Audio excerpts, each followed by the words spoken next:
Здравейте! Днес ще ви покажа моята тренировка за рамо и трицепс. Но преди да започна, винаги обръщам внимание на загрявката. Само няколко минути въртеливи движения на рамене, лакти и китки, кръгове с ръце, леки лицеви опори или повдигания с малки дъмбели са достатъчни. Това е ключът да подготвим ставите и мускулите за работа и да избегнем травми. Преминавам към сет първи, супер серии. Започвам с рамена преса на Смит машина над гърди. Като преди това правя загряваща серия без тежест. Тук ръцете стоят по-широко от нивото на раменете, лоста се спуска над гърди и избутваме нагоре без да сключваме лактите. Тялото е стабилно, корема стегнат.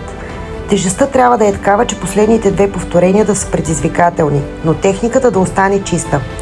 Веднага след това минаваме на лицева опора на Смит от лека височина, където лостът е на нивото на гърдите, тялото е в права линия, лактите отиват леко надолу, коремът и седалището стегнати, кръста свит. Колкото по-нисък е лостът, толкова по-трудно е изпълнението.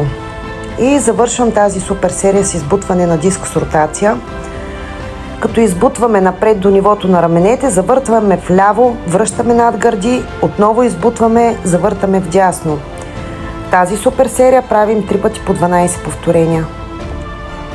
Преминаваме към втори сет от моята тренировка, като продължаваме с рамени преси с дъмбели в неутрален хват. Дъмбелите са на нивото на раменете, избутваме нагоре, като пазим стабилен кръст и стегнат корем. Пускаме контролирано надолу, като внимаваме лактите да не отиват назад. Веднага след това преминаваме към трицепс зад глава с дъмбели. Държим дъмбелите с две ръце, лактите сочат напред и прибрани. Движението е бавно и контролирано, като пускаме зад глава.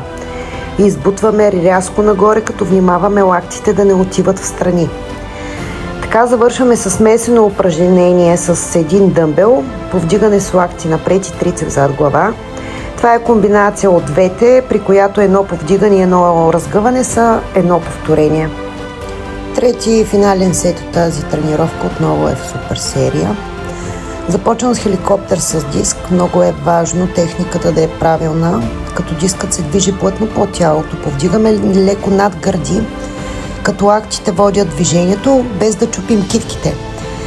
След това преминавам към трицепс на кабел, като започваме от позицията, в която ръцете са стегнати до тялото. Избутва и на крайника надолу, докато ръцете се изпънат почти до край. В долна точка стегни трицепсите за 1-2 секунди, върни бавно и контролирано нагоре, без да пускаш тежестта да дърпа ръцете. Лактите остават неподвижни и прибрани към тялото през цялото движение. Завършваме с кофички на пейка. Седни на ръба на пейката и постави дланите плътно една до друга.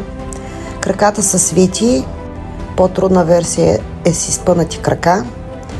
Започни бавно да спускаш тялото надолу, сгъвайки ръцете в лактите, които остават прибрани назад. Слизаш, докато лактите направят около 90 градуса. Тялото следва ръба на пейката. Избутваш нагоре, стягайки силно трицепсите за 2 секунди и се връщаш в изходна позиция. Ето така изглежда една моя тренировка за рамо и трицепс с акцент върху техника, контрол и ефективност. В края на всяка тренировка задължително отделям време за стречинг. Това беше днешната тренировка. Ако видеото ви е харесало, натиснете лайк, така ми помагате да знам, че ви е полезно. Или се абонирайте за моя YouTube канал на FitMoves, за да не изпускате следващите важни и интересни тренировки. Ще се радвам и на вашите коментари и обратна връзка. Те ме мотивира да продължавам да давам най-доброто от себе си за вас.